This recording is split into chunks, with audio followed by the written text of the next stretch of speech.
नमस्कार माझा श्री सद्गुरु ज्ञानेश्वर श्री पुंडलिक वरदर विठ्ठल श्री ज्ञानदेव तुकाराम पंढरीनाथ भगवान की जय। मौली ज्ञानेश्वर महाराज की जय। जगद्गुरु तुकाराम महाराज की जय।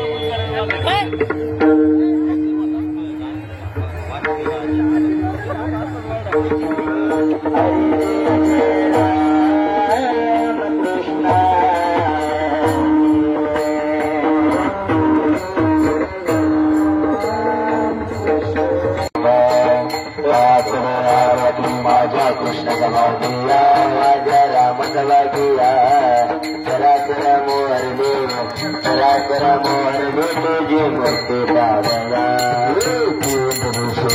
प्रभाधाभिषेक प्रभाधाभिषेक नित्य नवानंद श्रीमुख रत्ती माझ्या गुलाबागिया माझ्या राम समाधिया चराचर मोहरले तुझे मूर्ती पावला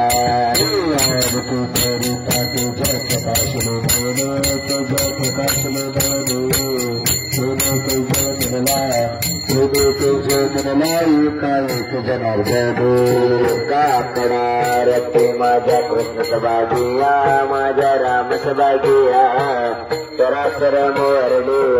चराचर मोहरले तुझी मूर्ती पावया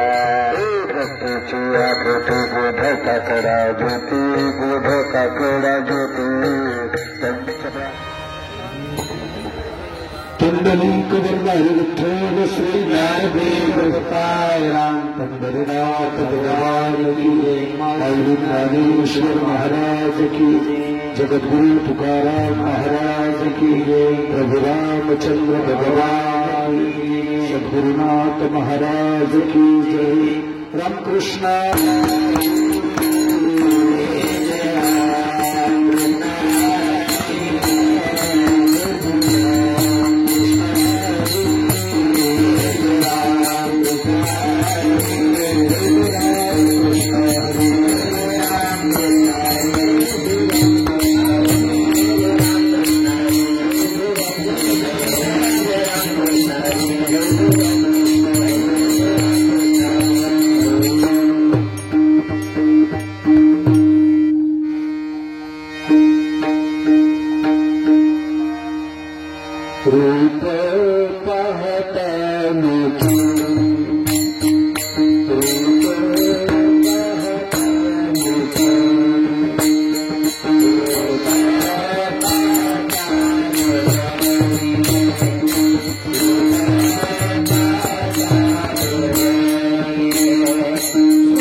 हाथ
दुधानी मनते नंदाची आतुरी राजूचे ऋतुरी खरे तयावीन नाशे नव्हे दुसरिया ऐशे मनते नंदाची आतुरी आजूचे ऋतुरी खरे सवे तुकया नेला त्याने अभिना अमिला मनते नंदाची आतुरी आजचे ऋतुली खरे पांडुरंगा करे प्रथम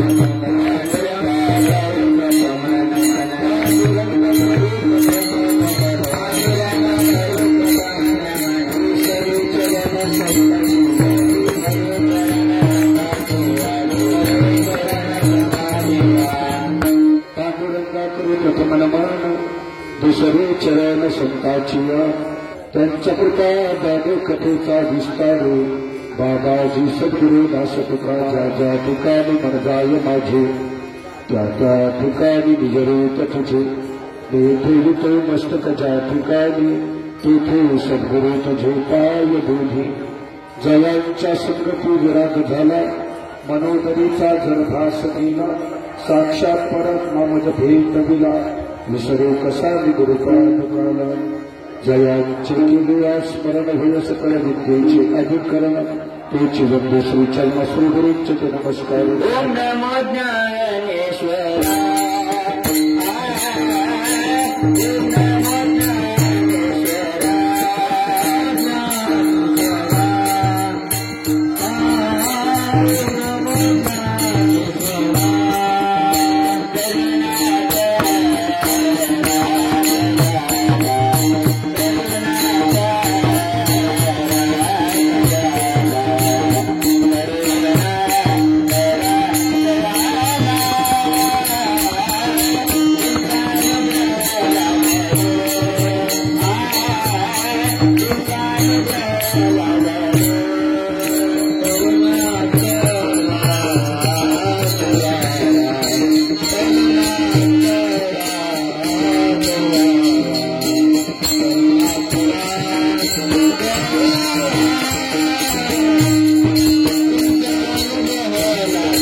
ओम नमो ज्ञानेश्वरा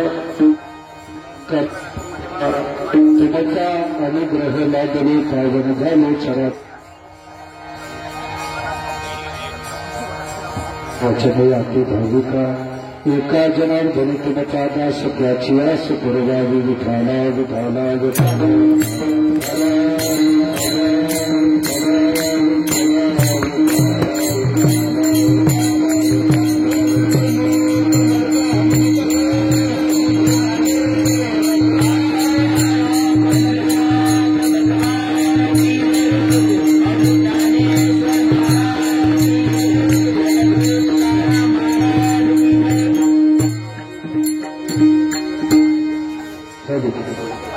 प्रस्तुत प्रसिद्धी ठराविक पूर्व श्रीक्षेत्र उत्करगाठी श्रीक्षेत्र पंढरपूर दिसोळा गेली 11 दिवस भगवंताच्या प्रेमामध्ये भक्तीमध्ये होतो. या पंढरी क्षेत्रामध्ये येऊन पोहोचला. आज दिसोळ्याचा असणारा सांगतीचा दिवस आणि परमार्थामध्ये शेवट होत नाही, सांगता होत असते. आपल्याकडे त्यामध्ये लोक म्हणतात सत्ता कधी बसला सत्ता कधी उठला, सत्ता बसत नाही सत्ता उठत नाही, त्याची सांगता होत असते. आणि सांगता ही पुढील वर्षाची सुरुवात असते. उठाला उठाला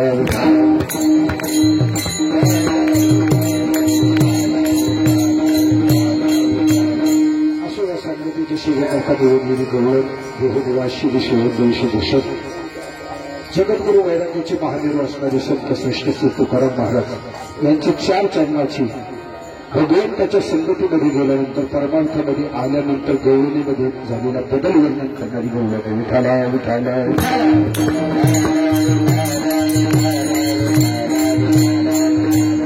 कारण परमार्थ हा बदलण्याकरता स्वतःला बदलण्याकरता परमार्थ आणि परमार्थामध्ये येऊनही जर आपल्यात बदल होत नसेल मग परमार्थ करण्यात तरी काय अर्थ आहे. विठाला विठाला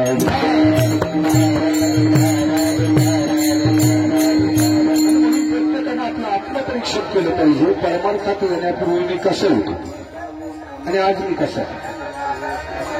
परमार्थात येण्यापूर्वी माझ्या अंतकरणामध्ये काम क्रोध मत मत्सर दंभ अहंकार विकार ठासून भरलेले होते. आजही आहेत का हे आपण तपासून पाहिलं पाहिजे. आणि जर ते विकार आपल्यामध्ये असतील मग आपण परमार्थात असून सुद्धा परमार्थात नसल्यासारखे विठाला विठाला.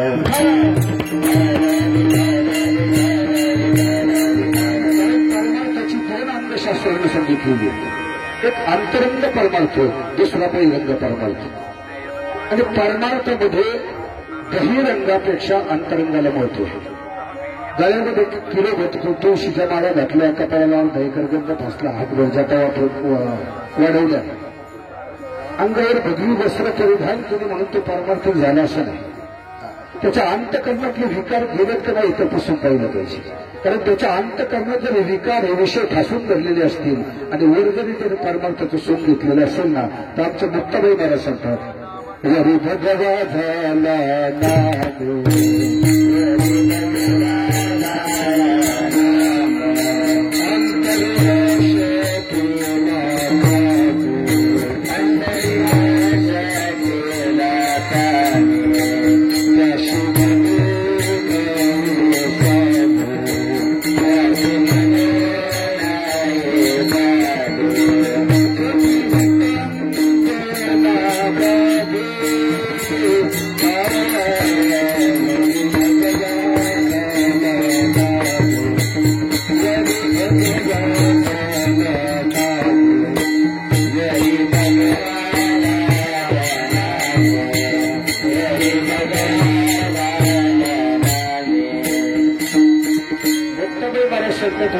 किती परमार्थ झाला पण त्याचा अंतरंग जर शुद्ध नसेल तर तो परमार्थ नसून परमार्थाची वितंडन आहे.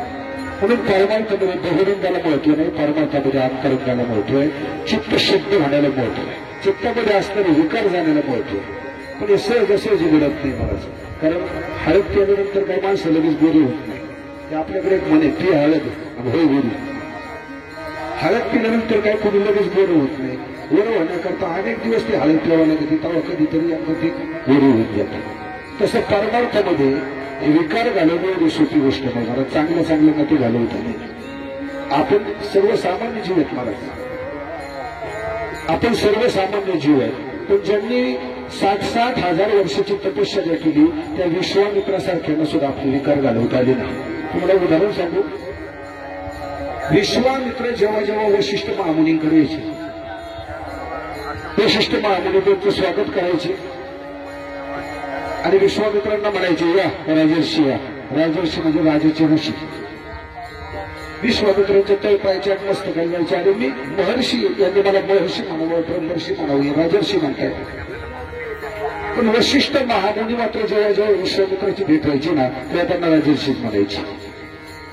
आणि मग वशिष्ठांबद्दल विश्वामित्राच्या अंतकरणामध्ये मत्सर निर्माण झाला, राग निर्माण झाला. आणि त्या रागातून, त्या द्वेषातून, त्या मत्सरातून विश्वामित्रांनी वशिष्ठांचा काटा काढायचं ठरवलं. प्रसंग असा आहे, पौर्णिमेची रात्र आहे.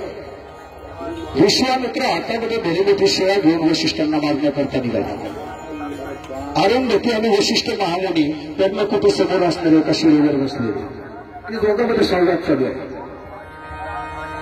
अरुंधती वशिष्ठ महामुनींना सांगते की ते सुंदर चांदणं पडलेलं आहे. मला असं वाटतं की पृथ्वी मातेनं हा चांदणावरती शालू आपल्या अंगावर घेतलेला. आणि विश्वामित्र अगदी वशिष्ठांच्या त्या असणाऱ्या पूर्णकुटी जवळ आले. हातामध्ये भली मोठी शिळा आहे. कशा करता आणली? वशिष्ठांच्या डोक्यात टाकण्याकरता. कारण वशिष्ठ महामुनी मात्र अरुंधतीला सांगत होते, अरुंधती, अगं तू जरी म्हणत असली ना ही चांदणं सुंदर आहे, तर हे चांदणं माझ्या विश्वामित्राच्या तपस्येत इतकं सुंदर आहे. ते वशिष्ठ महामुनीचे शब्द विश्वामित्रांच्या कानावर पडले. हातातली शिळा गळून पडले, धावतच गेले, पाय धरले. आणि मग वशिष्ठ महामुनीने सांगितलं, उठा उठा महर्षी उठा. विश्वामित्र म्हणले, अरे कालपर्यंत तुमच्याकडे यायचं, तुमचं दर्शन घ्यायचं, तुम्ही माझं स्वागत करायचे, मला राजर्षी म्हणायचे, आज तुम्ही मला महर्षी म्हटले. गोड उत्तर दिलं वशिष्ठ महामुनींनी. सांगितलं, कालपर्यंत तुम्ही जो अहंकार सोबत घेऊन येत होता तो अहंकार खऱ्या अर्थाने तुम्ही आज टाकलाय, म्हणून तुम्ही महर्षी झाला. 60-60 हजार वर्षाची तपश्चर्या असणाऱ्या विश्वामित्रासारख्यांना सुद्धा आपला क्रोध विकार सोडता आला नाही.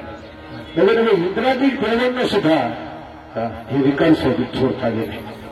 आमच्या चांगले महाराजांचं एक अभंग आहे, इंद्र पडले भोग चंद्र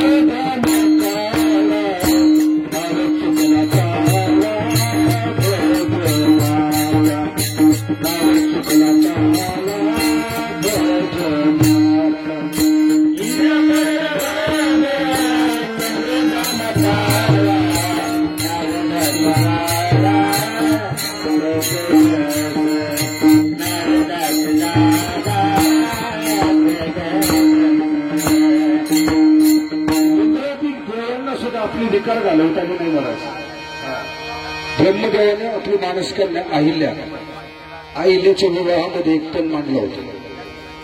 जो कोणी सर्वात आधी पृथ्वी प्रदक्षिणा करून परत येईल त्याला अहिल्या वरमाला घाली.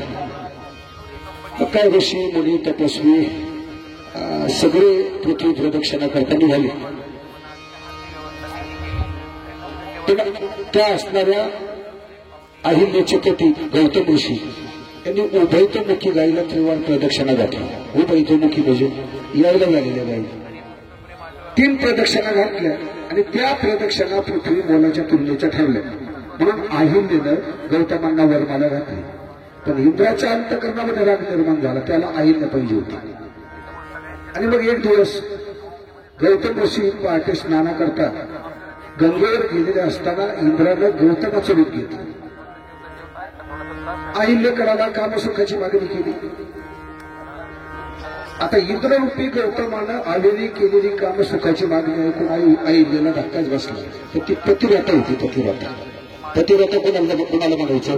पतीची आर्यता आणि सर्व जी कांती जी पतीच्या शब्दाच्या पुढे जात नाही तिला पतिव्रता म्हणायचं. आणि म्हणून अहिल्यानं इंद्ररूपी गौतमाची इच्छा पूर्ण करायचं ठरवलं.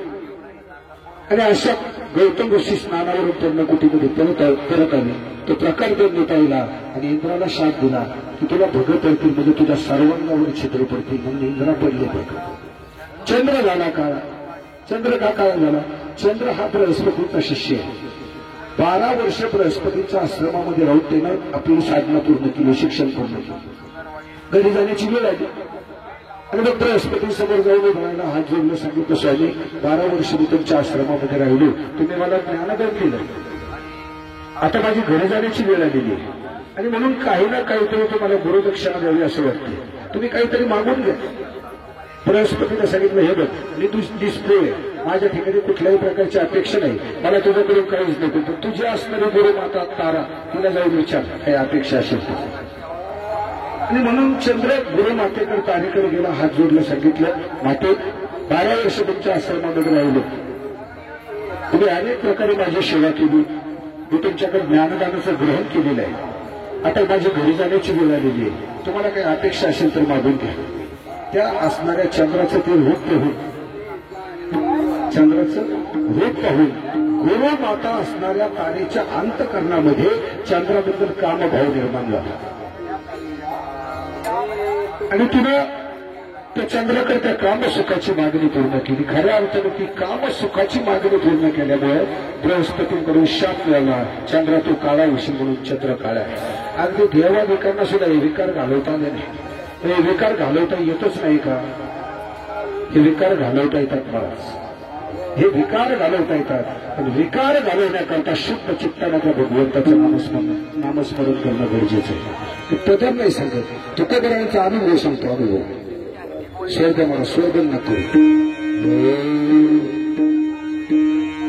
तुका म्हणे देह बरी लावे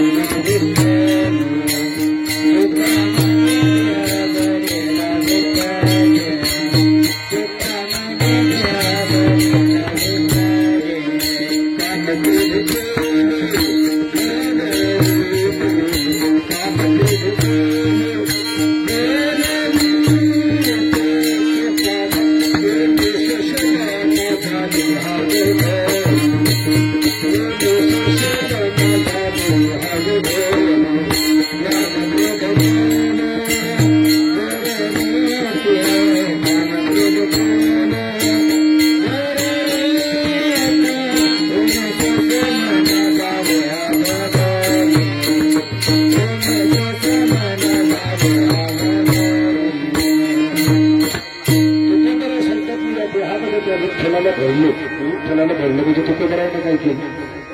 रात्रंदिवस विठ्ठलाचं नामस्मरण केलं. कारण तुकोबराय सांगतात देणार जने हाची धंदा गोविंदाचे पुवाडी, रात्रंदिवस त्या भगवंताचं नामस्मरण केलं. फक्त तुकोबराय सांगतात तेव्हाच माझ्याकडून भगवंताचं नामस्मरण घडलं नाही. कधी शिंक जांभळी खोकला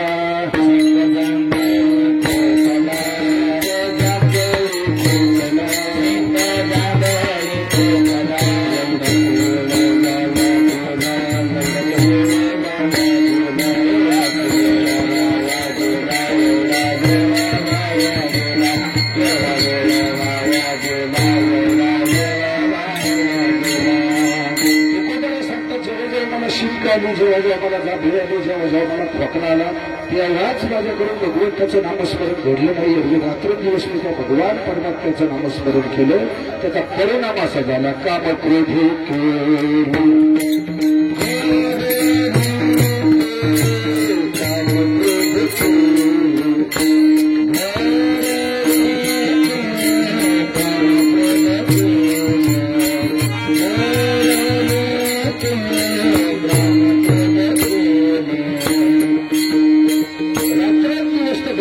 नामस्मरण केलं, त्याचा परिणाम असा झाला, काम क्रोधादी विकारांनी माझं देह होती घर खाली.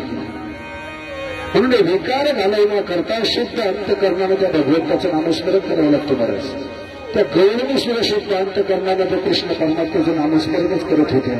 रात्रंदिवस त्या कृष्णाच्या संगतीमध्ये राहत होत्या. अगदी दही दूध तूप लोणी विकायला जरी मथुरेत गेला तरी दही घ्या, दूध घ्या, तूप घ्या, लोणी घ्या असं म्हणत नव्हत्या. त्या म्हणायच्या, गोविंद घ्या कोणी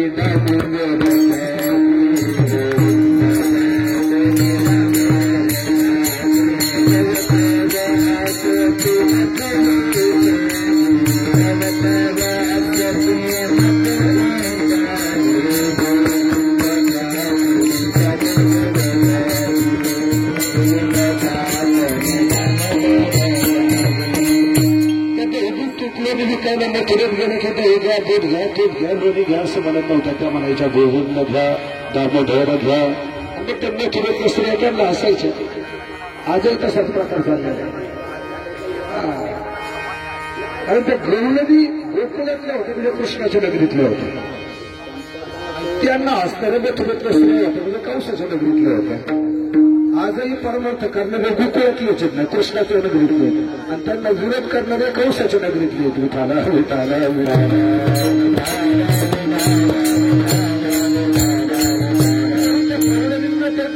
असणाऱ्या मथुरेतल्या स्त्रिया असायच्या. बरेच दिवस त्यांचा व्यापार चालू राहिला. पण मथुरेतल्या स्त्रियांना प्रश्न पडला, या दही घेऊन येतात, दूध घेऊन येतात, गोविंद घ्या म्हणतात, दामोदर घ्या म्हणतात, हे असं का घडते? आणि म्हणून त्या मथुरेमध्ये असणाऱ्या एका वृद्धस्त्रीनं त्या गवळणींना एक दिवस जवळ बोलावून घेतलं. त्यांच्या डोक्यावरची मडके खाली घेतली आणि विचारू लागली, म्हणजे तुम्ही दही विकायला येतात, दूध विकायला येतात, गोविंद घ्या, दामोदर घ्या म्हणतात. तर ती गवळण सांगू लागली, आम्ही तो कृष्ण परमात्मा डोळ्याला पाहिलेला आहे, तो आमच्या चित्तात बसलेला आहे. म्हणून वाणीनं सुद्धा त्याचा उच्चार होतो, ते खिला डोळा बसला म्हणून तोचे वदने उच्चारली. कारण जे आपण डोळ्यानं पाहतो ते आपल्या मनात प्रवेश करतो, चित्तात बसतो आणि वाणीनं सुद्धा त्याचाच उच्चार होतो. म्हणून तुम्ही दृष्टांत सांगितलं होतं असताना तुम्हाला. मुलगावून देऊ लोकला म्हातारा म्हातारी गावाकडे बरेच दिवस मुलांना बऱ्याच वेळा बोलवलं, पण आईवडिलांना जाता आलं नाही. आणि मग एक दिवस मुलांना फोन केला, बाबा तुम्हाला या प्रयत्न सुरू येऊ नका, पण माझ्या आईला तर एक 8-15 दिवस पाठवा. म्हातारीला म्हातारीचं एसटीचं तिकीट काढलं, म्हातारीला एसटीत बसून दिलं. म्हातारी मुंबईत पोहोचली. 10-15 दिवस म्हातारी मुंबईत राहील. 15 दिवसानं पोराला सांगितलं, म्हणलं आता मला गावाकडे जावं लागेल, म्हातारी येत त्याचे त्याच्या खाण्यापिण्याचे हाल होत असतील. मुलाला सांगितलं तू गावाकडे जा, तरी एक काम कर म्हणलं, ते थिएटरला चांगलं मराठी चित्रपट आलेला आहे, त्याची तिकीट काढतो, तो चित्रपट परवा गावाकडे जा. म्हातारीने सांगितलं काय हरकत नाही. दुसऱ्या दिवशी मुलाला त्या चित्रपटाची तिकीट आणली. तो मुलगा, त्याची बायको, ती म्हातारी तो मराठी चित्रपट पाहण्याकरता गेलो. चित्रपट सुरू झाला. त्या चित्रपटामध्ये एक प्रसंग असा होता, एक कुमारिका मुलगी हातामध्ये पूजेचं ताट घेऊन तुळशी वृंदावनाला वेळे मारत होती. आणि वेळे मारत असताना मनात गुणगुणत होती, माझं लग्न कधी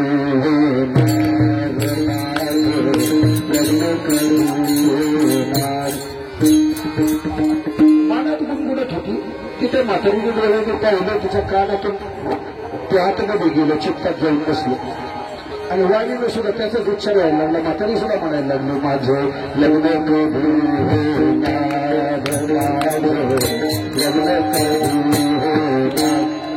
दुसऱ्या दिवस सकाळी आंघोळ झाली. आता म्हातारीला संध्याकाळी गावाकडे जायचं. म्हातारीनं दळण करायला घेतलं. दुपारी 11-12 वाजता कुठल्या दाराला म्हातारी दळण करतो. त्या दळणातलं एक एक खरा निवडत असताना म्हातारी म्हणायची, माझं लग्न कधी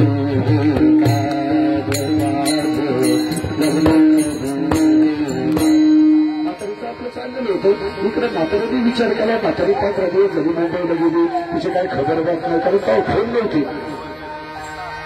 तिची काय खबर बात नाही. आपणच जाऊन मग म्हणलं म्हातारीचं काय चाललंय म्हणून ते असणाऱ्या म्हातारीने व्यवस्थित तिकीट काढली होती, मुंबईला आला. ती म्हातारी मागच्या दारातून आत प्रवेश करता म्हातारी पुढे गळण करता करता म्हणत होती, माझे लग्न कधी. म्हातारी 15 दिवस झाले म्हातारी मुंबईला कधी घडली. वास्तविक असं का घडलं, त्या म्हातारीनं तो चित्रपटातील प्रसंग देवाला पाहिला, तो तिच्या चित्तात जाऊन बसला म्हणून वाणीनं सुद्धा त्याचा उच्चार झाला. तसं त्या गोकुळातल्या गौरवींनी तो कृष्ण परमात्मा पाहिला, तो कृष्ण परमात्मा त्यांच्या मनात चित्तात जाऊन बसला म्हणून वाणीनं सुद्धा त्याचाच उच्चार होत होता, गोविंद घ्या कोणी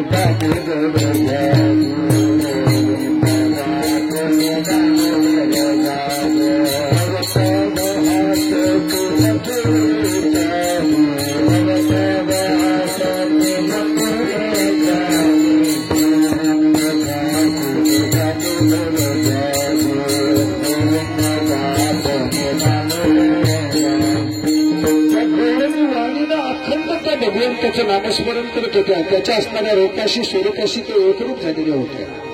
म्हणून त्या गवळणीने जेव्हा आपलं देहरूपी दुधाण्यामध्ये डोकावून पाहिलं ना, वेदांत शास्त्रामध्ये 3.5 हाताच्या शरीराला दुधानं म्हटलेलं. दुधानं पूर्वी दूध तापवाय करता आपल्याकडे खापराचे भांडे असायचे जुन्या काळात, त्याला दुधानं म्हणायचे, डेरा. ते डेरा म्हणजे वेदांत शास्त्रात 3.5 हाताचं शरीर सांगितलेलं आहे.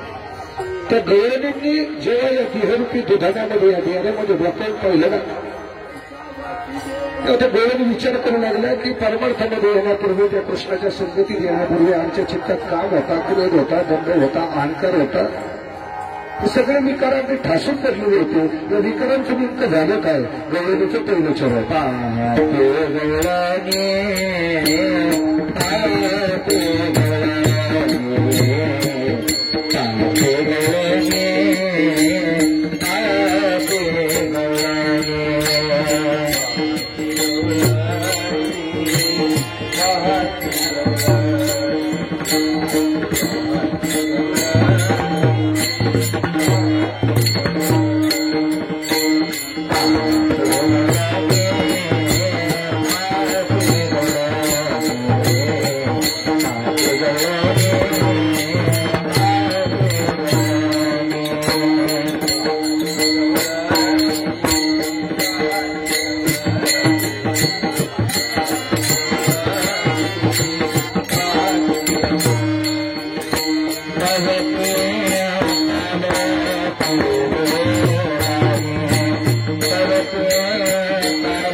हॅलो विठाला विठाला विठाला.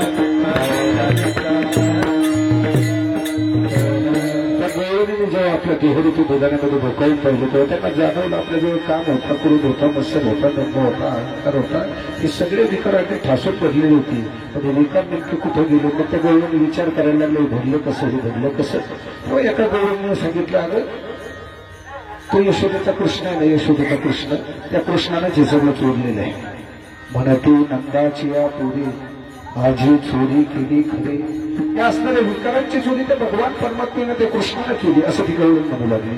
कारण भगवान परमात्मा हा भक्ताचं चित्त चोरतो, म्हणजे चित्तामध्ये असणारे विकार घालवतो. गंमत तुम्हाला जगद्गुरु तुकोबरायांच्या जीवनामध्ये जेव्हा बाबाजी चैतन्याची भेट झाली, बाबाजी चैतन्य हे पांडुरंगाच्या अवतार आहे. बाबाजी चैतन्याची भेट झाल्यानंतर त्या बाबाजी चैतन्याने तुकोबरायांकडे मागणी केली. काय मागणी केली? भोजना मागती तुप पावशीर तरीला विसर फक्त पावशीर तूप मागितलं. कोणी मागितलं? बाबाजी चैतन्याने. लक्षात ठेव, बाबाजी चैतन्य पांडुरंगाचा अवतार आहे. मग मला सांगा, पांडुरंगाचा मागचा अवतार कुणाचा होता? कृष्णाचा होता ना. त्या कृष्ण अवतारामध्ये त्याला दही दूध तूप लोणी याची यथेच्छित लयलूट केलेली आहे. फक्त कृष्ण परमात्मा तो असणारा पांडुरंग परमात्मा बाबाजींच्या रूपामध्ये तो तुकोबरायांकडे पावशीर तुपाची मागणी करेल का? तिथं आले लोक. भोजना मागती तुप पावशीर पडीला विसर स्वप्न माझी.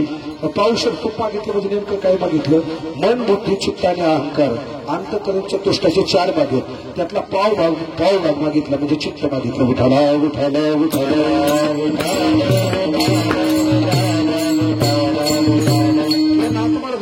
सांगतो मला. चित्त चोरेने नंदाचे नंदने तुका म्हणेने गरुड ध्वजा. तो भगवान परमात्मा भक्ताचं चित्त चोरतो. म्हणजे भक्ताच्या चित्ताचा विषय तो भगवान परमात्मा होतो. आणि एकदा तो भगवान परमात्मा त्या भक्ताच्या चित्ताचा विषय झाला ना की मग त्या भक्ताच्या चित्तामध्ये एक भगवान परमात्मा सोडून दुसरं काही उरतच नाही. काहीच उरत नाही. एक प्रसंग सांगतो. कौरव आणि पांडवांचे युद्ध होऊ नये. आता चरित्र भाग अजिबात मांडायचं नाही. अभंग फक्त सोडवायचे 15-20 मिनिटात. जय विठ्ठल. स्वयंपाक तयार. इकडचा पोळा फुटायच्या ना आपलं ते बिर्णीच्या पाल्यावर डुबून जायचं. काय चाललं होतं विषय? पोळा फोडायचा अभंगाचा विषय काय चालला होता? कौरव पांडवाचे युद्ध होऊ नये म्हणून भगवान कृष्ण परमात्म्यानं मध्यस्थी केली. दुर्योधनाला बोलावून घेतलं. सांगितलं राज्य पांडूचं त्यांचं राज्य त्यांना देऊन टाक. पांडू राजाचं अकाली निधन झालं म्हणून तुझ्या बापाला तुझ्या वडिलांना धृतराष्ट्राला राजगद्दीवर बसवलेली. आता त्यांची मुलं मोठी झाली. राज्यकारभार सांभाळण्याकरता सक्षम झाली. त्यांचं राज्य त्यांना देऊन टाक. दुर्योधनानं स्पष्ट शब्दामध्ये नकार दिला. कृष्ण परमात्म्यानं सांगितलं असं करू नको. निदान भविष्याप्रमाणे त्यांच्या वाट्याला येणारं अर्ध राज्य तरी त्यांना दे. दुर्योधन ऐकायला तयार नाही. कृष्ण परमात्मा सांगतात ते क्षत्रिय राज्यकारभार चालवणं सांभाळणं त्यांचा धर्म आहे म्हणून निदान 5 गावं तरी. दुर्योधनाने सांगितलं सुईच्या टोकावर मारेल एवढे भोगेश्वरांनी पांडवांना देणार नाही. आणि मग युद्धात जातो. एक दिवस त्या युद्धामध्ये लागणारी मदत मागण्याकरता दुर्योधन आणि अर्जुन कृष्ण परमात्म्याकडे झाले. दुपारची वेळ. कृष्ण परमात्म्याचं भोजन झालेलं. कृष्ण परमात्मा शयन कक्षामध्ये विश्रांती करत होते. अशा दुर्योधन त्या असणाऱ्या कृष्ण परमात्म्याच्या कक्षात येऊन पोहोचला. कृष्ण परमात्मा झोपलेले पाहिले आणि मग तो एक राजपुत्र आहे, राजाचा मुलगा आहे असा अहंभाव अंतकरणामध्ये धारण करून तो कृष्ण परमात्म्याच्या विषयाला जाऊन बसला. पाठोपाठ अर्जुनही आला. कृष्ण परमात्मा झोपलेले पाहिजे. मी भगवंताचा एक दास आहे, एक सेवक आहे असा अनन्य भाव अंतकरणामध्ये धारण केला. अर्जुन कृष्ण परमात्म्याच्या चरणाजवळ जाऊन बसला. काही वेळेला कृष्णाची झोप झाली. त्याने डोळे उघडून पाहिलं. समोर अर्जुन बसला. विचारला अर्जुना कधी आला असं तू? दुर्योधन म्हणलं देवा किती ठकड्या होतो म्हणला. त्याच्या आधी मी आलो आणि तू त्याला विचारतो कधी आला? कृष्ण परमात्मा म्हटले अरे दुर्योधना तू माझ्या पायाजवळ बसलेला असल्यामुळे तोच आधी मला दिसला. जे देवाच्या पायाजवळ असतात तेच देवाला आधी दिसतात. जे विषयाला डोक्यावर असतात ते देवाला दिसत. उठाला उठाला उठाला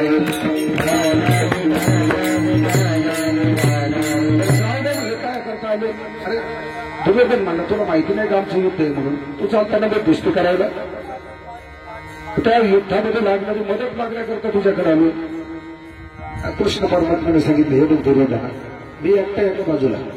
मी हातात शस्त्र धरणार नाही, युद्ध करणार नाही. वेळ तर फक्त युक्तीच्या 4 गोष्टी सांगितल्या. माझं सगळं सैन्य हत्ती घोडे पाहिजे एका बाजूला. तुला काय पाहिजे ते मागून नाही. दुर्योधनानं विचार केला हा युद्ध करणार नाही, हातात शस्त्र धरणार नाही. वेळाला तर फक्त युक्तीच्या 4 गोष्टी सांगणार आहे ना. याला आपल्या पार्टीत घेऊन काय फायदा? उगाच खायला करत भुईला भाग. त्याच्यापेक्षा सैन्य घेऊ, हत्ती घेऊ, घोडे घेऊ, पायदळ घेऊ, वगैरे युद्धात काय येतील ना. आणि मग दुर्योधनाने सांगितलं कृष्णा मला तुझे हत्ती घोडे पायदळ काय असेल तर देऊन टाका. कृष्णाला सांगितलं दिलं. आणि मग अर्जुनाला विचारलं अर्जुना तुला काय पाहिजे? अर्जुनाने सांगितलं मला फक्त कृष्णा तूच पाहिजे. कारण ज्या भक्ताचा अंतःकरणाचा विषय परमात्मा होतो ना त्या भक्ताला एक भगवान परमात्मा सोडून दुसरं काहीच आवडत नाही. तुकोबराय त्याचं वर्णन करताना सांगतात विषय त्यांचा झाला नारायण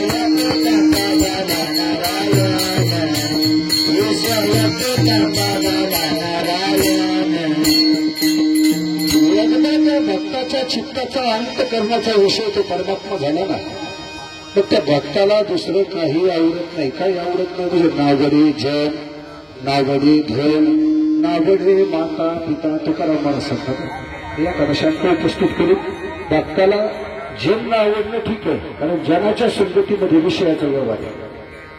दोन माणसं एकत्र आली की परमार्थाची चर्चा नाही करत. आता माझ्यापेक्षा त्याचा अनुभव तो मला जास्त आहे. तुझं काय चाललंय, वावरात काय पेरलंय, किती पाणी आहे, आमक्याचं कसं काय चाललंय, तात्याने असं कमून केलं, तो कमून पळून गेला. दोन माणसं एकत्र आले की विषयाची चर्चा सुरू होती. जनाच्या संगतीमध्ये विषयाचा व्यवहार. म्हणून भक्तांना जन आवडणं न आवडणं ठीक आहे, भक्तांना धन न आवडणं हेही ठीक आहे. कारण धनाच्या पाठीमध्ये भागवतामध्ये 15 होते सांगितले. नवे नवे धन हे दुःखाला कारण आहे. आता मी अनेक वेळा सांगितलं धन कमावताना दुःख आहे, सांभाळताना दुःख आहे, गेल्यावर त्याही पेक्षा जास्त दुःख. कारण पैसे काही कुठे झाडाला लागत नाही. गेले गटागटा हलवून आणले लाख 2 लाख रुपये काढून. अरे पैसे कमवण्याकरता रात्रीचा दिवस दिवसाची रात्र करावी लागते. महाराज हाडाची काढ रक्ताचं पाणी करावं लागतं. काही माणसं पैसे कमावण्याकरता रात्र रात्र झोपत नाही, 2-2, 3-3 शिपा करतात. धन कमवताना दुःख, कमावलेलं धन सांभाळताना दुःख आहे. आता आपला विषय सोडा, आपण 200-500 रुपये कमवतो मला, आपण किरकोळ माणसं आहे. टाटा बिर्ला सारख्याचा विचार करा, रात्रात झोपलाय ते वरडे थालपटी मारते. कधी चोरी ती दंड घेत जातील सांगता येणार नाही. धन सांभाळताना दुःख. रात्री 12-1 वाजता 4-6 जण हातात काठे कबील घेऊन आत घुसले, त्याला हेतून धन घेऊन गेले ना, त्याही पेक्षा जास्त दुःख आहे. म्हणून साधू संत मायबाप धनाची अपेक्षा करत नाही, त्यांना धन आवडत नाही.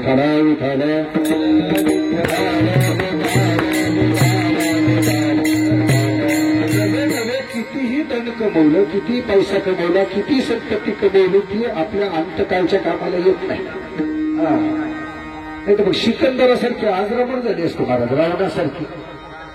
कोटी घरी जेथे काशाने तांब्याची शुद्ध कांचनाची सप्तकोटीला सामान्य होता. कोटी घरे त्याच्या नमकेत काशाची आणि तांब्याची होती, शुद्ध सोन्याची 7 कोटी घरे होती. या एवढा श्रीमंत असणारा रावण शेवटी कवडी सुद्धा नेता नाही आली. तुकोबरायांच्या प्रमाणे सांगू, तुका म्हणे ज्याची संपदा एवढी सांगा ते कवडे गेली नाही. त्या सिकंदराचा विचार केला, जग हिंदू महाराज जग. आणि जेव्हा अंतकाळाचा प्रसंग जवळ आला ना, आपल्या जवळच्या असणाऱ्या लोकांना सिकंदरांना सांगितलं, जेव्हा मी देह ठेवेल ना, तुम्ही मला माडावर ठेवाल तेव्हा माझे हात मोकळे ठेवा. एका बाजूला माझं सगळं सैन्य ठेवा आणि एका बाजूला माझी संपत्ती ठेवा, जेणेकरून मला लोकांना संदेश देता येईल. सिकंदरांना जग जिंकलं तर रिकाम्या हाताने जावं लागलं. कितीही धन कमावा, यातलं बरोबर काही होता येत नाही. नवे नवे हे धन आपलं अंतकाळ धन्य करू शकत नाही. कारण आजपर्यंत कधी असं घडलं नाही. या खड्याला न्यायला यमदूत आले आणि त्यांनी सांगितलं 10 लाख घेऊन जा 6 महिने निघून. असं आजपर्यंत कधी घडलं. म्हणून भक्तांना धन आवडत नाही. नवे नवे तुकोबराय सांगतात भक्तांना माता पिता आवडत नाही. नावडे जन धन माता पिता. एखादा म्हणेल भक्ताला जन आवडणं ठीक आहे, धन आवडणं ठीक आहे, पण माता पिता आवडत नाही हे कसं? कारण आता 28 युग झाली, तो भगवान परमात्मा विटेवर उभा आहे, तो पुंडलिका करता उभा आहे. आणि मग पुंडलिकानं अशी कोणती भक्ती केली? पुंडलिक कधी कीर्तनाला जाऊन बसला, कधी हरिपाठ केला, कधी वाकडा वय करून काकडा केला. नेमकं पुंडलिकानं काय केलं? फक्त आई वडिलांची सेवा केली. आणि त्या सेवेच्या बळावर 28 युग झाली भगवान परमात्मा विटेवर उभा आहे. मग भक्तांना आई वडील आवडत नाही हे तुकोबराय का सांगतात? याचं एकच कारण आहे, भक्तांना आई वडील आवडतात, भक्त आई वडिलांची सेवाच करतात महाराज. भक्त आई वडिलांची सेवाच करतात, तर परमार्थाला आडवे येणारे आई वडील भक्तांना आवडत नाही. म्हणून प्रल्हाद जनक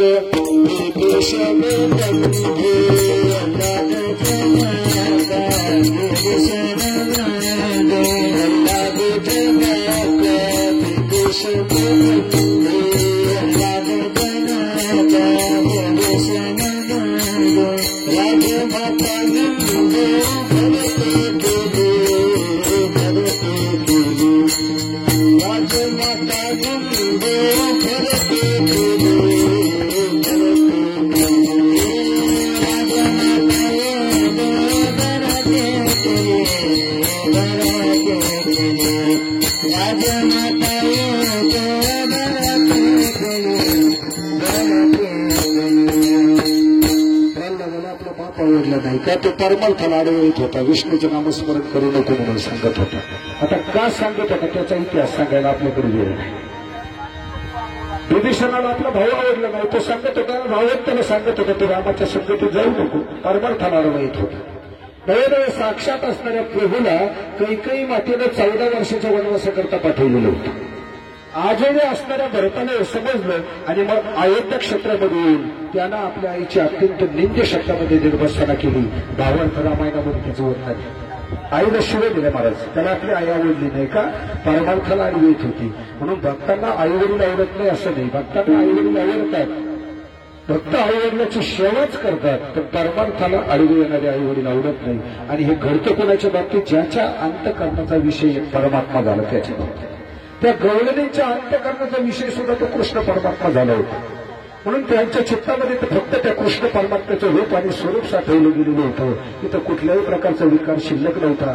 आणि म्हणून जेव्हा त्यांनी आपलं देहरूपी दुधाण्यामध्ये डोकावून पाहिलं ना, तेव्हा त्यांच्या लक्षात आलं की या देहरूपी दुधाण्यात आता काम शिल्लक नाही, क्रोध शिल्लक नाही, मत शिल्लक नाही, मोह शिल्लक नाही, अहंकार शिल्लक नाही. हे गेलं कुठे, तेव्हा एका गवळणीने सांगितलं, मनती नंदाची फेरी आजो चोरी केली खरी. खऱ्या अर्थाने त्या विकारांची चोरी त्या नंदाच्या पोरानं केली नाही, कारण त्याच्याशिवाय कोणी करू शकत नाही. एक भगवान परमात्मा सोडून तुमच्या आमचे विकार दुसरं कोणी घालवू शकत नाही महाराज. म्हणून म्हणते नंदाची केली आज चोरी केली खरी, तया विन नाशी नव्हे दुसरी ऐशी. त्याच्याशिवाय हे कोणी करू शकत नाही. तुकोबाराय सांगतात, मी सुद्धा त्या भगवंताच्या संगतीमध्ये गेलो, रात्रंदिवस त्याची भक्ती केली आणि मग माझ्या चित्तामध्ये असणारे ते विकार सुद्धा हे देहरूपी घर सोडून गेले.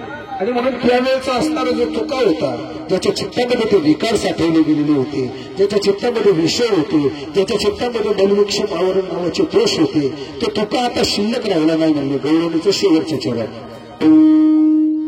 सर्व तुकला देला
ज्याच्या अंतकरणावर विषय विकार ठासून भरलेले होते ना, तो तुका आता शिल्लक राहिला नाही. म्हणजे सवय तुकया मिळाला, तो तुका मिळाला म्हणजे आता. आणि आता जो तुका आहे ना, म्हणजे या तुकानं आगुण आणला. आगुणा म्हणजे काय, गुणात नसलेला परमात्मा गुणात आणला, गुणात. कारण त्या भगवंताचं स्वरूप निर्गुण निराकार आहे. कितीतरी संतांना त्याचं वर्णन केलं. रंग नाही रूप नाही मौन छाया, रंग नाही रूप नाही मौन छाया,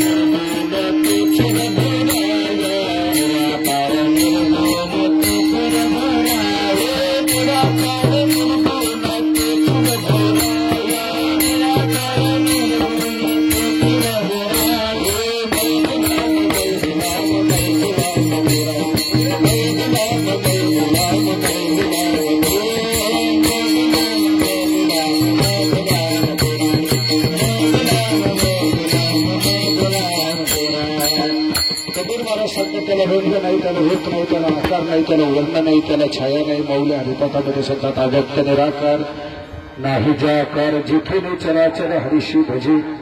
किंवा नाथ मला सांगतात देवा नाही नाव, देवा नाही गाव, देवा नाही रूप, देवा नाही नाव, देवा नाही गाव कोठे काही. त्याला नाव नाही, त्याला गाव नाही, त्याला रूप नाही, त्याला आकार नाही. तो निर्गुण आहे, निराकार आहे, आकार नाही, तो गुणातीत आहे. आणि असा असणारा निर्गुण निराकार परमात्मा या साधू संतांना आकाराला आणलेला आहे. महाराज तुकोबरायांच्या प्रमाणात सांगू, अव्यक्त ते आकारले रूपा आले गुणवंत. तो अगुण असणारा, गुणात नसणारा परमात्मा या साधू संतांना गुणात आणला, आकारात आणला. म्हणून तो आम्हाला भक्ती करायला सोपं झाला. कारण निर्गुण निराकार परमात्म्याची प्राप्ती करण्याकरता जी साधनं सांगितली ना, ती साधनं तुम्ही आम्हाला शक्य नाहीत. महाराज योग याग ही जी साधनं आहेत ही क्लिष्ट आहेत, अवघड आहेत, सर्वसामान्य जीवाला न पेलवणारी आहे. त्या साधनांच्या बरोबर ते निर्गुण निराकार स्वरूपाशी एकरूप होता येतं, तर ती साधनं तुम्ही आम्हाला न पेलवणारी आहेत. आणि मग त्या भगवान परमात्म्याची सहज प्राप्ती व्हावी म्हणून आमच्या साधू संतांना तो परमात्मा आकाराला आणला. म्हणून त्याच्या भेटी करता 11 दिवस झाले आपण इथपर्यंत आलो. विठाला विठाला विठाला. ज्याला नाव नव्हतं, ज्याला गाव नव्हतं, त्याला नावावर पण आमच्या साधू संतांना आणलं. तुकोबरायांच्या प्रमाणे आला नावार होता, तुका म्हणे झाला सोपा. खऱ्या अर्थानं त्याबरोबर भक्ती करायला सोपा झाला. म्हणून आपल्या जीवनामध्ये अखंड त्या पांडुरंगाची वारी करणार. वारी का ती वारी करत असताना आता सांगू का नको सांगू असं होतं. सांगूच ना. वारी करत असताना वार करण्यासारखी वारी करायला, फिरायला आल्यासारखी वारी नका करू.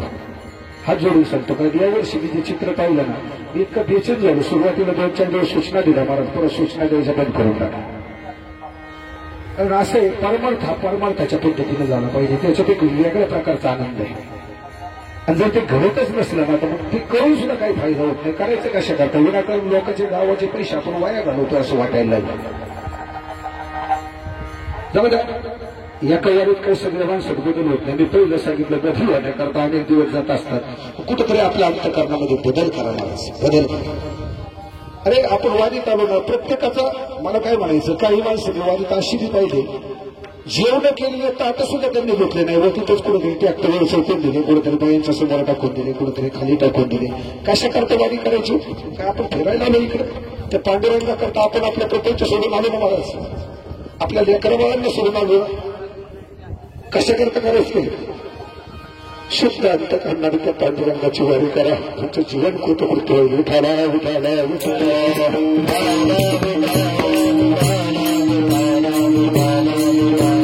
आता सांगितलं असतं पण आताच्या कीर्तनात नको, पुढच्या वर्षीच्या कीर्तनात सांगितलं बाकीचं राहिलेलं. ज्याने तुम्ही समजून घ्या. ही काय सांगायची गरज नाही महाराज. आणि इथं उभारून माझ्यासारख्याला तुम्हाला सांगणं, तुम्ही सगळे माझ्यापेक्षा वयाने ज्ञानानं अधिकाराने मोठी आहे. माझ्यासारख्याला तुम्हाला सांगणं योग्य वाटत नाही. पण फक्त अंतःकरणात एकच भाव आहे, जे काय करायचंय ना शुद्ध अंतःकरणात करा. असो एकदा त्या पांडुरंग परमात्म्याचं भजन करावं.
श्रीमती आलते भावाप्रमाणे गवळीचा भावाचं सांगितलं की कालचं कीर्तन याला मर्यादा अशी आहे जरीमध्ये शिवचरित्र सांगणार नाही तर ती सांगावंच लागणार कारण त्या काल्याच्या कीर्तनाला बंधन आहे मला चरित्र तू उच्चारावे केले देवे गोकुळी गोकुळामध्ये भगवान कृष्ण परमात्म्यानं जे चरित्र केलं ना त्याचा उच्चार काल्याच्या कीर्तनामध्ये करावं लागतो कारण कृष्ण परमात्म्याचं चरित्र उच्चारणीय आचरणीय नाही आचरण करायचं असेल तर रामाच्या चरित्राचं करावं कारण रामाचं चरित्र आचरणीय आणि कृष्णाचं चरित्र हे उच्चारणीय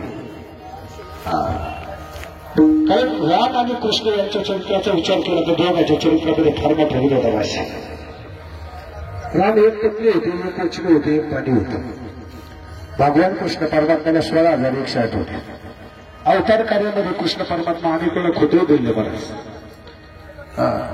एखाद्या म्हणून त्यांनी 16,160 केलं आपण 2-4 केलं तर नाही जमायचं अजिबात नाही जमणार अजिबात जमणार नाही त्याचं कारण असं आहे त्याला 12 गाव अग्नी गिळला होता इथं उत्पत्तीचा चटका बसला तरी सहज होत नाही करंगणीवर गोर घेऊन चालला होता इथं बाळाचा डबे उचलत नाही माणूस म्हणून कृष्ण परमात्म्याच्या चरित्राचं आचरण करू नये फक्त उच्चार करावा कोणत्या चरित्राचा उच्चार करावा त्याच्याकरता महात्माला सांगतात यदेशे चरित्र केले नारायणे रांगता भूधने राखत आहे त्या कृष्ण परमात्म्यानं रांगताना जे चरित्र केलं आणि गायाच्या अर्थानं जे चरित्र केलं ना त्या दोनही चरित्राचा उच्चार काल्याच्या कीर्तनामध्ये करावा पण थोडक्यात अगदी थोडक्यात आपण शॉर्टकटमध्ये कृष्णाचे चरित्र 15 मिनिटात इथं पाहणार आहोत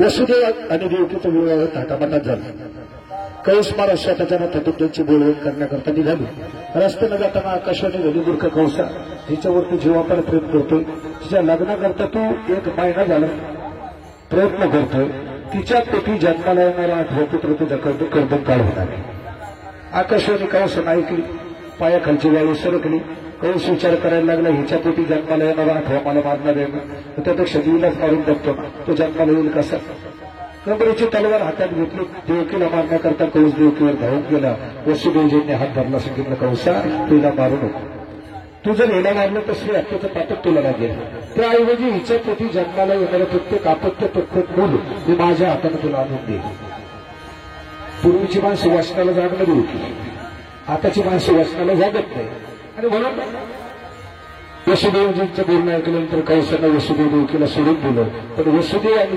देवकीची रवानगी कौसाच्या बंदीखान्यात झाली कौसात पाण्यानं वसुदेव आणि देवकीची रवानगी कौसाच्या बंदीखान्यात झाली त्या बंदीखान्यामध्ये वसुदेव आणि देवकीला 5 आपत्ती झाली 5ही आपत्ती कौसानं जन्माला आल्यानंतर मारली 6व्या आपत्तीचं संकर्षण झालं योग मायेनं तो देवकीच्या उदरामध्ये असणारा गर्भ भगवान कृष्ण परमात्म्यानं रोहिणीच्या उदरामध्ये स्थापित केलं ते बलराम दादा आणि 8व्या वेळी जेव्हा देवकी माता प्रसूत राहिली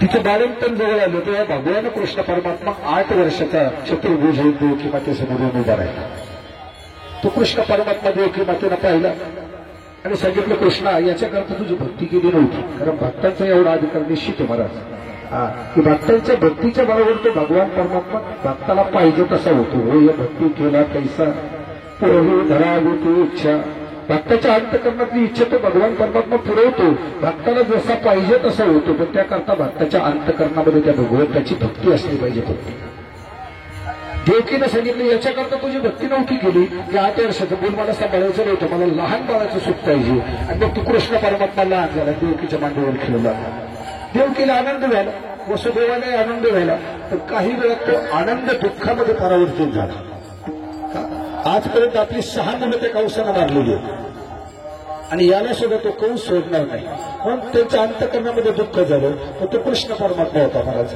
त्यानं सांगितलं काळजी करू नका काळजी करू नका म्हणला नंदाच्या घरा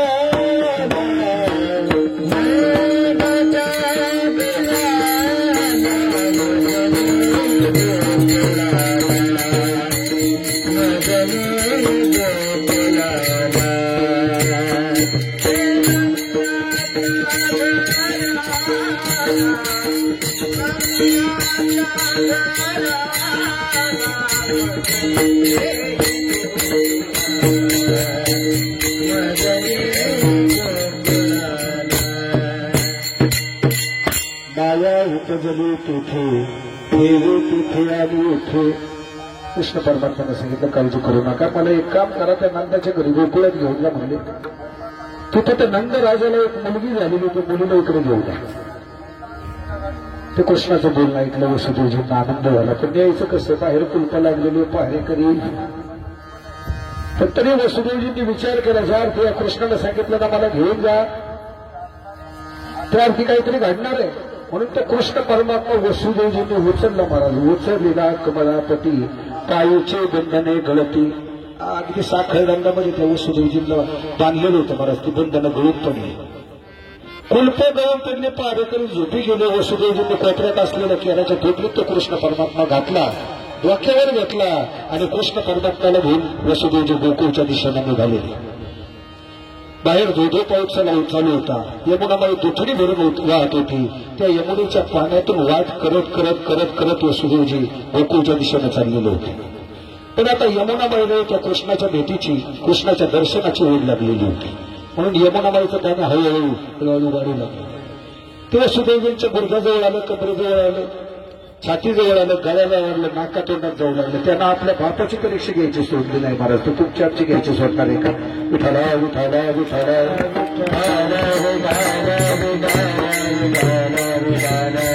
वसुदेवजींच्या नाका तोंडात पाणी जायला लागले. आणि मग कृष्ण परमात्म्यानं आपल्या उजवा पाय बाहेर काढला, पायाचा यमुनेला लावला, यमुनेला दर्शन दिलं, यमुना ओसरली. वसुदेवजीने तो कृष्ण परमात्मा यशोदेजवळ नेऊन ठेवला नंदाच्या घरात. तिथं जन्माला आलेली माया पुन्हा टोपलीत घातली. वसुदेवजी कंसाच्या बंदीखान्यामध्ये आली, पुन्हा दारू लागली गेली. कुलप जागच्या जागेवर जाऊन बसली, पहारेकरी जागे झाली आणि मायेनं आपला कारभार सुरू केला. कारण जगाला हसवणारी रडवणारी फक्त माया आहे. तो आम्हाला जे हसवते ना महाराज, ती मायाच आहे, आणि रडवते ती सुद्धा मायाच आहे. तिनं आपला कार्यक्रम चालू केला, ती रडायला लागली. पहारेकरी खडबडून जागे झाले. पहारेकरी कौस महाराजाला सांगायला लागला, दुसरा उठला, कारण कौसानं बक्षीस ठेवलं होतं. 8व्या जन्माला आल्यानंतर सगळ्यात आधी मला खबर देईल ना, त्याला मी 5 गाव इनाम देऊन त्यांनी कौसानं सांगितलं होतं. म्हणून त्या पहारेकरांची अवस्था अशी झाली, हे त्याच्या पुढे पडतोय, तो त्याच्या पुढे पडतोय, तर पुढचा आठपत नाही म्हणून मागचा त्याच्या पाय उडतोय, तो त्याच्या पुढे उडी आली कौसाकडे जातोय. आणि असं ती एक जण जाईल त्या कौसाजवळ पोहोचला. त्या कौसाला सांगितलं, म्हणलं तो 8व्या जन्माला आला. मग मला सांगा, तो 8व्या जन्माला आला हे कौसाला कळालं होतं काय पावमोजी देईन का? ते सुद्धा तिकडून धावतच आला. त्या असणाऱ्या देवकीच्या मांडीवर खेळणार ते बाळ हातात घेतलं, गरगर गरगर फिरवलं. राजमहालाच्या भिंतीवर आपण नाही एवढं की त्या माया त्याच्या हातातून सुटली. ही माया चांगल्या चांगल्याच्या हाताला नाही लागली, मला तुमच्या आमच्या हाताला लागणार आहे का? त्याच्या हातातून सुटली आणि आकाशवाणी झाली, अरे मूर्ख कौसा, मला काय मारतो म्हणे, तुला मारणारा माझ्या आधी जन्माला तू गोकुळात थांबतो म्हणे. बस कौसाने ते ऐकलं, म्हणलं घडलं कसं, तू इथं गोकुळात गेला कसा मला?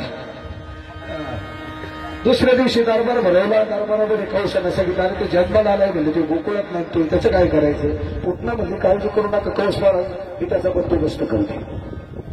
बस त्या पुटणा नावाच्या राक्षसीने सुंदर असं स्त्रीचं रूप घेतलं, स्थानात वीज भरलं, देवकीच्या घरासमोर आली गोकुळात. आणि कृष्णाला हाका, देवकीला हाका मारू लागली, कृष्णाला नाही देवकीला हाका मारू लागली. तिच्या काय कोण देवकी बाहेर आली. आता हिला पाहिलं, देवकीच्या लक्षात नाही नेमकी कोण, कारण यांची ओळख नव्हती, कधी गाठ भेट नव्हती, कधी काहीच नव्हतं. विचारलं तू कोण आहे म्हणली, कुठून आली? मग ही सांगायला लागली, आता मी तुझी मावस बहीण. ती यशोदा म्हणली, मला मावशी तर मावस बहीण होईल कशी? ती म्हणली, अगं मी चुलत भाऊ. ती म्हणली, मला चुलताच नाही, चुलत बहीण असेल कशी? तिलाही काय बोध व्हाय नाही नेमकी कोण आहे. पण म्हणजे जाऊ दे, कशा करता आली? म्हणजे तू सांगितलं नाही, पण मला कळलं बाहेरून तुला पोरगं झालं, तुझ्या पोराला भेटण्याकरता आली. यशोदाला सांगितलं, हे बघ आत्ताच नाव घालून त्याला झोपवलं, तो आता झोपलाय, तू थोड्या वेळात घे म्हणली. कृष्ण परमात्मा पाळण्यात झोपलेले होते, म्हणजे झोपलेले म्हणजे पडलेले होते. ते मनात विचार करायला लागले, आज आई मी इथं काय झोपा करायला लोक म्हणले. ते रडायला लागले. ती पुटणा म्हणली, बघ तू खोटं बोलते, तू म्हणली तो झोपला, तो जागाची. हे डायरेक्ट आतमध्ये गेली.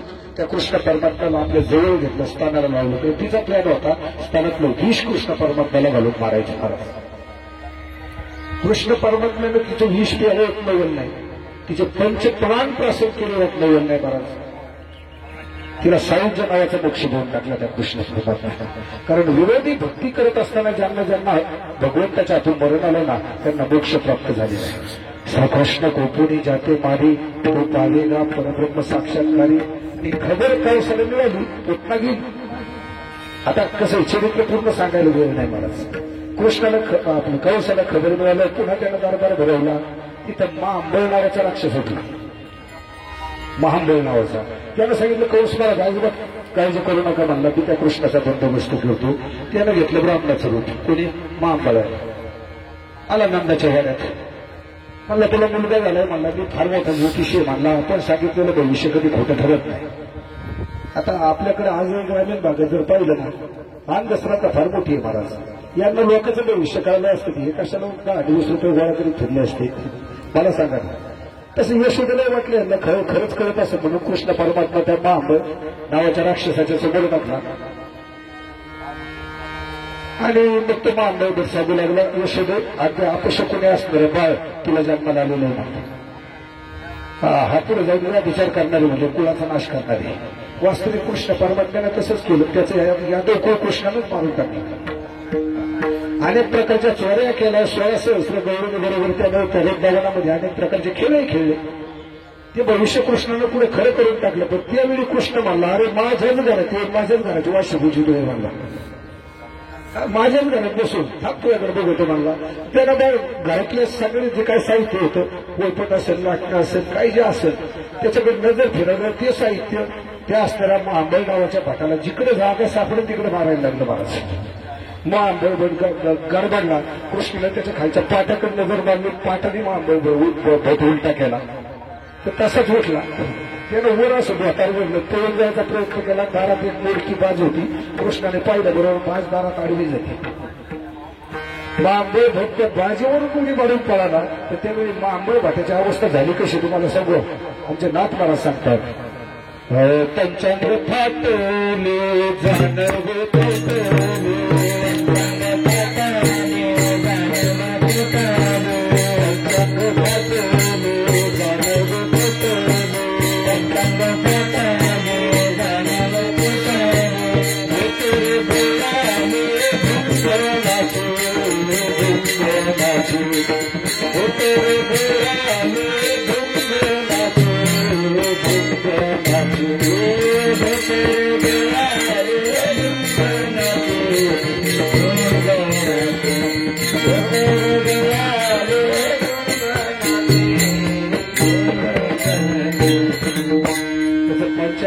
जानवर तुटलं, धोतरे गळून गेलं.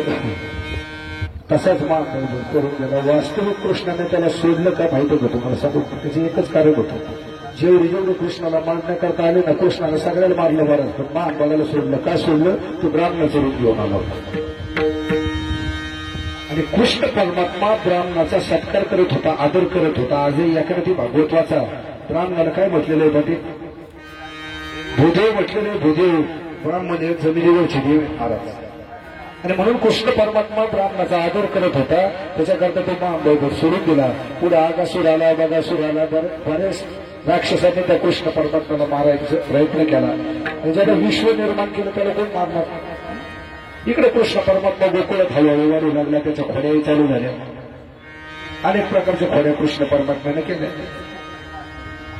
त्याच्या त्या खोड्याने सगळ्या गवळीने प्रश्न झाला. यशोदेच्या वाड्यावर गेला, सांगू लागलं तुझ्या कृष्णाला काहीतरी समजून सांग. तो फार आमच्या खोड्या करतोय, आम्हाला फार त्रास देतोय, आमचे मडके फोडतोय, आमचं काही दूध तुपलं टाकून देतोय, आमच्या सुनांच्या हात धरतोय. त्याला काहीतरी समजावून सांगतो. यशोदा मान्यच करायला तयार नाही. मुलगा कसा असू द्या महाराज, किती घाबरट असू द्या, त्याच्या आईच्या दृष्टीने तो प्रियच असतो. म्हणून यशोदा कृष्णाचीच बाजू घ्यायची. सांगायची तुम्ही उगाच त्याच्या वाळ्या घेता, कारण माझं बाळ सगुण गुणाचं का नाही. बाळ सगुण गुणाचे पाणे, बाळ सगुण गुणाचे पाणे, सगुण गुणाचे पाणे, सगुण गुणाचे पाणे. कृष्ण दुर्वाने तू, बाळ कृष्ण दुर्वाने, बाळ कृष्ण दुर्वाने, बाळ कृष्ण दुर्वाने. बाळ साधे पागराने गो गोकुळचारी, बाळ साधे पागराने गो गोकुळचारी. बाळ साधे पागराने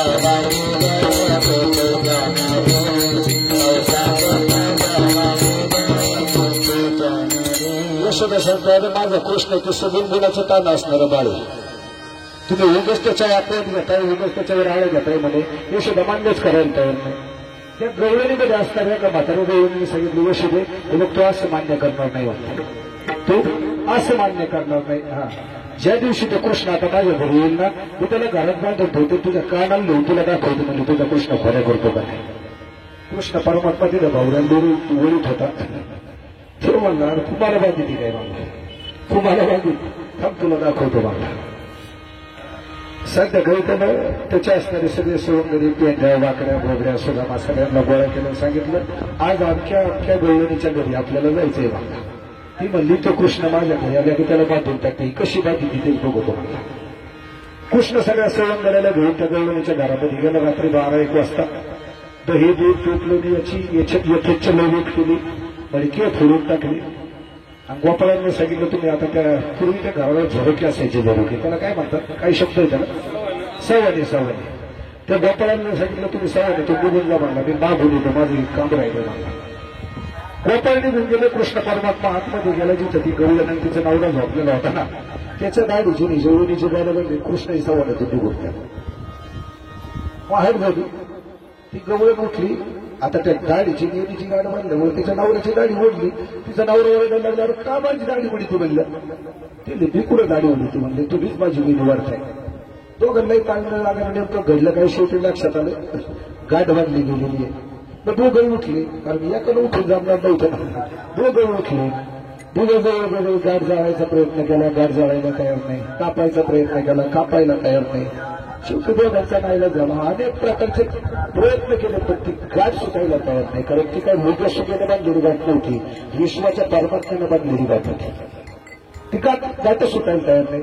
वैतागून गेले दोघं येऊन पुन्हा बाजार येऊन झोपली. इकडे दिवस उगवला. शेजारी पाजारी विचार करायला लागला. रोज सकाळी 4-5 वाजता उठत होती, त्यांचं घराला काय लोक येऊन दार वाजवायला लागले, त्यांना आवाज द्यायला लागले, पण बाहेर यायचं कसं. बराच वेळ दार वाजवल्यानंतर ते दोघंही उठले, दार उघडले, सरळ यशोदेच्या घराकडे गेले. आता सकाळची वेळ कोणी दाराकडे जाई, कोणी शर्टा घेते, कोणी बाहेर चालते. प्रत्येक जण त्या गाडीची वेडीची बांधलेली गाठ पाहायचं. त्या गवळ्याकडे त्याच्या गवळणीकडे कोण असायचं. त्यातही परिस्थिती अशी होती, तो गवळी होता 3 फुटाचा, गवळण होती 6 फुटाची. ती परिस्थिती पाहून लोक हसायचे. हे सरळ यशोदेच्या बालाकडे गेले. कृष्ण परमात्मा बाहेर होता, उभा राहतात, घाशीत होता. त्याने जोडीला पाहिलं, मनात म्हणायला लागला तू कालच म्हणली होती त्याला पाठी ती बघ कसं बांधून टाकलं. वा पाच दोघे आले. कृष्णाला हात जोडणे सांगितलं, कृष्ण काही कर पण आता याच्यातून आम्हाला सोडव. नेत्र काटाक्ष टाकलं बरोबर त्या गवळणीची आणि त्या गवळ्याच्या गाडीच्या देवीची घाट सुटली महाराज. अशा अनेक प्रकारच्या खोड्यानं कृष्णानं केला गोकुळामध्ये. आता सांगायला गेलं ना दिवस नाही पुरायचा. अनेक प्रकारच्या खोड्या केल्या. त्या खोड्यानं त्या गवळीने प्रश्न झाला. पुन्हा यशोदेकडे गेलं, सांगायला लागलं यशोदे तुझा कृष्ण खरोखर आम्हाला त्रास देतोय आणि तुला अंतकर्म तो सांगतो, याचा काहीतरी बंदोबस्त करतो. यशोदा विचार करायला लागली, कारण असं असतं पहा, जेव्हा एखादा ग्रामस्थ आपल्या मुलाबद्दल येऊन आपल्याकडे तक्रार करतो, सुरुवातीला आपण त्याच्याकडे लक्ष देत नाही. जेव्हा अनेक लोक ते आपल्याच मुलाबद्दल आपल्याला येऊन सांगतात, तेव्हा आपल्याला सुद्धा आपल्या मुलात दोष दिसायला लागतात. असं अनेक वेळा त्या गवळणी त्या यशोदेच्या महालाकडे यायचं, यशोदेला कृष्णाच्या दाराने सांगायच्या. शेवटी यशोदेला त्याच्यावर विश्वास ठेवावा लागला. तिने विचार केला आपल्या कृष्णाची कुठेतरी चूक असली पाहिजे आणि कृष्णाला बोलावून घेतलं. सांगितलं कृष्णा उद्यापासून तू गावात थांबायचं नाही, तू गावात थांबायचं नाही, तो गाया सोडायच्या रानात व्हायचं म्हणजे. उद्या जाई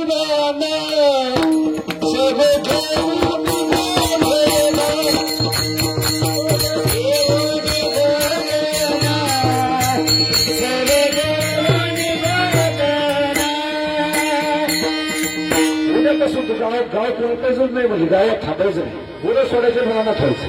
कृष्णालाही आनंद झाला, कारण त्याला त्या असणाऱ्या गाया चारताना जे चरित्र होतं ना, ते चरित्र तिथं करायचं होतं यमुनेच्या तीरावर त्या कृष्णाला. त्यालाही आनंद झाला. त्याने गोपाळांना सांगितलं, माझ्या आईने मला सांगितलं उद्यापासून रानात व्हायचं. उद्या मी माझे गुरु घेऊन रानात जाणार आहे, तुम्ही सुद्धा तुमचे गुरु घेऊन या. अरे तुम्ही गाया घेऊन सारे गोपाळ रानात या. तुम्ही गाई घेऊन सारे गोपाळ रानात या. अरे तुम्ही गाई घेऊन सारे गोपाळ रानात या. तुम्ही गाई घेऊन सारे रानात या. कृष्णाने आपल्या सवंगराला सांगितलं तुम्ही तुमचे सगळे जे गुरु घेऊन राहणार त्या म्हणला. आणि मग ते सवय सवंगडी ते यमुनेच्या तीरावर मध्ये घेऊन आले. दुपारपर्यंत जनावरं चालली. जनावर आता वंत करत बसली. मग कृष्ण परमात्मा यमुनेच्या त्या तीरावर त्या सवंगड्याबरोबर अनेक प्रकारचे खेळ खेळू लागला. महाराज अनेक प्रकारचे खेळ त्या कृष्णानं आपल्या सवंगड्यासोबत खेळले. त्याचं वर्णन आलेलं आहे. हमामा थोरू हमामा बाजू गमामा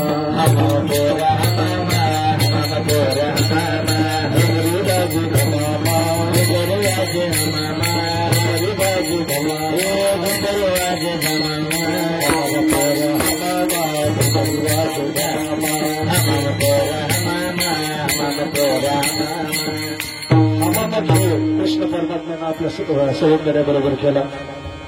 विटीदांडू कृष्ण परमात्मा आपल्या सवंगड्याबरोबर खेळला. आत्ताचं जे क्रिकेट आहे ना ते सुद्धा त्या काळात कृष्ण परमात्मा आपल्या सवंगड्याबरोबर खेळला.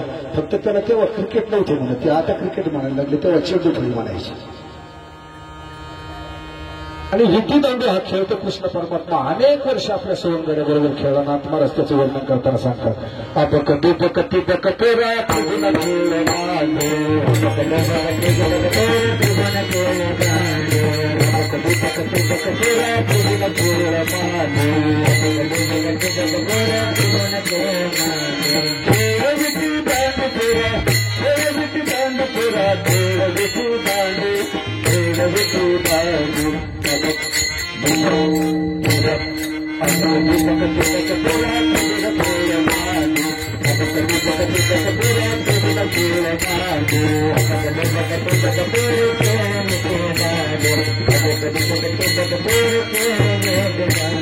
अनेक प्रकारचे खेळ कृष्ण परमात्माच्या सवंगड्याबरोबर खेळला. आणि ते खेळ खेळत असताना सवंगड्यांना भूक लागली. ते थकून गेले. सांगितलं कृष्णा हे खेळ आता बंद करून टाकला. यार माझ्या सवंगड्यानं करण्याहारी आता करण्याहारी बरं दुपार झाले बघार ना तुमची शिदोरी बरं दुपार झाली बघार ना तुमची शिदोरी बरं दुपार झाली बघार ना तुमची शिदोरी बरं दुपार झाली बघार ना तुमची शिदोरी बरं दुपार झाली बघार ना तुमची शिदोरी.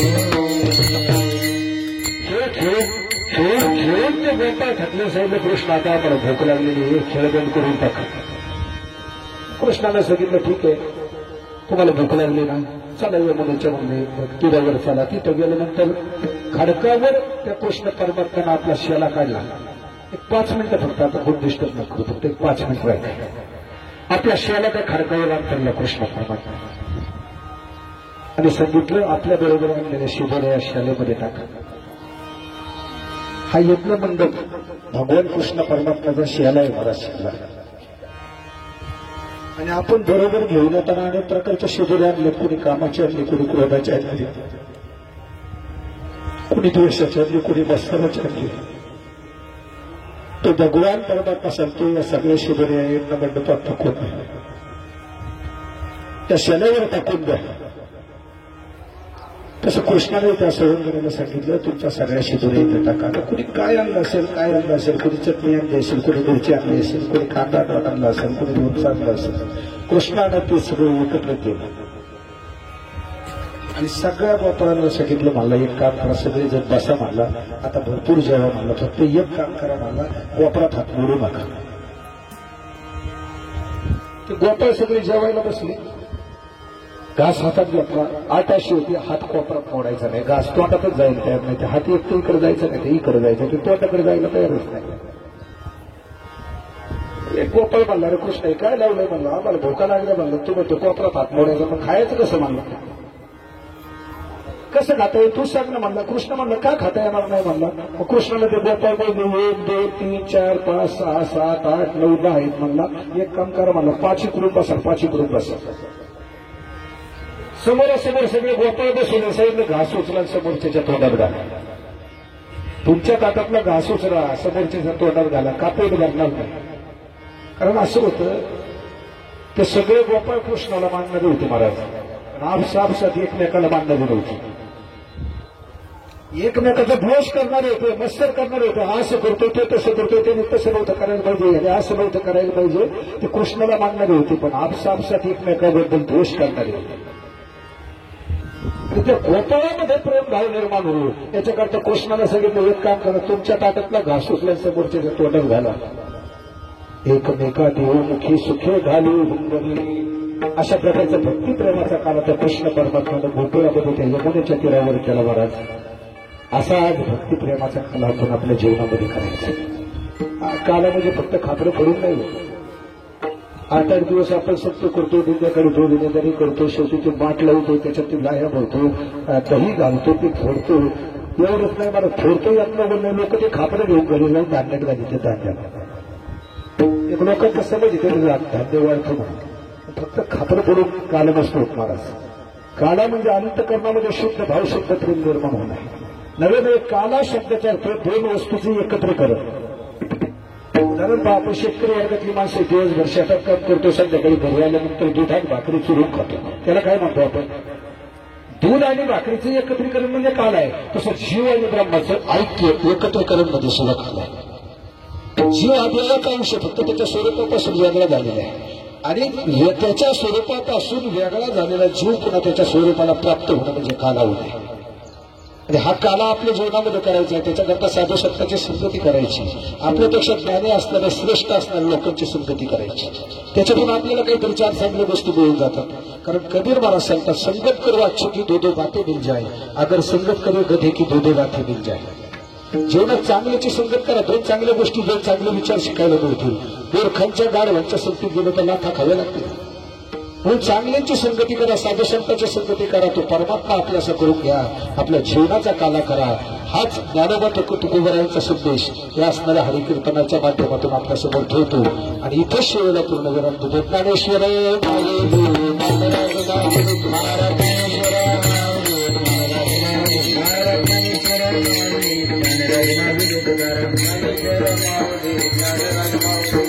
जय विठ्ठल जय हरी विठ्ठल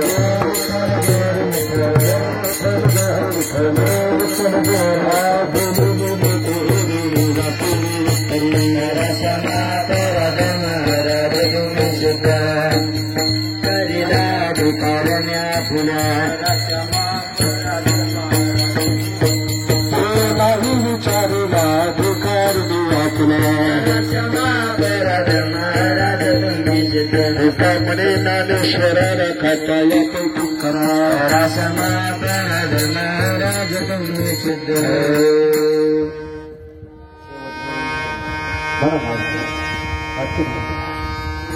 पत्रिका देवाची सर्वांगी सुंदर विशेष देवाची कंठी जयकुमार दत्ता फळाची देव देव जयमान मृत्यू श्री मंगल मूर्ती दर्शन मात्र मान स्वामी मात्र मान कामना मात्र देव रत्नाप्रजा चंदनाची दर्शन मात्र मान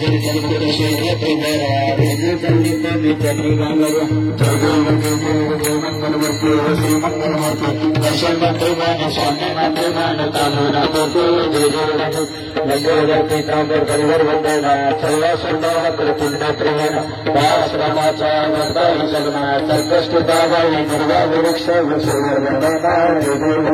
मुखरातानी सर्व बाबाने रुक्माई तिसरी गोष्ट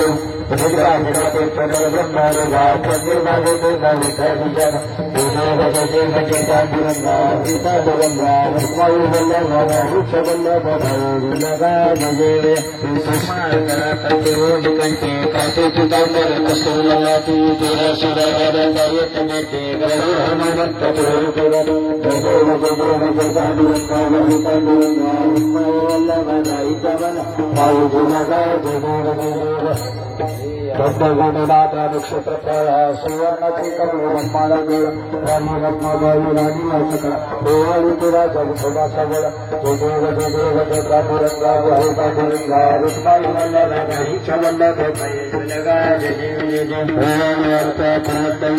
चंद्रभागेमध्ये सोहमयादिती गंगा पताका वैष्णवराताती बंदरूतामय माधवारतीतामय बाबा नावती जय देव जय पांडुरंगा हरिपांडुरंगा रुक्माई वल्लभ वल्लभ भाई वल्लभ भाई दुर्गा विजय आषाढ़ी कार्तिक भक्त जन पूर्व सब जन पूर्व चंद्र रानी राम जाने के करती दशरथ राम जो भगवती जय जय पांडुरंगा हरि पांडुरंगा वल्लभ भाई दुर्गा विजय राजा राजा नाम जगे राजा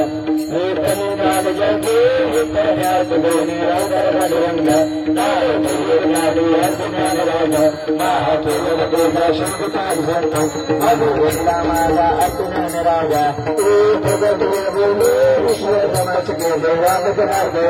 चंद्र मस्तक राजा राजा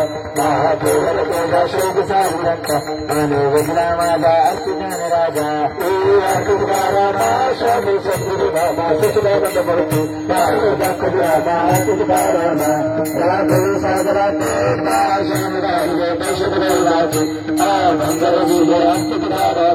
स्वामी सद्गुरु रामा सचिदानंद मूर्ति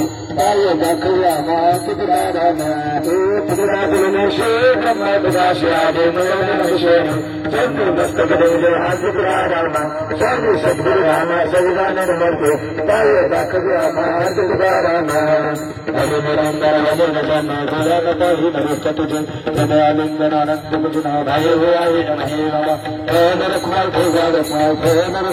भाई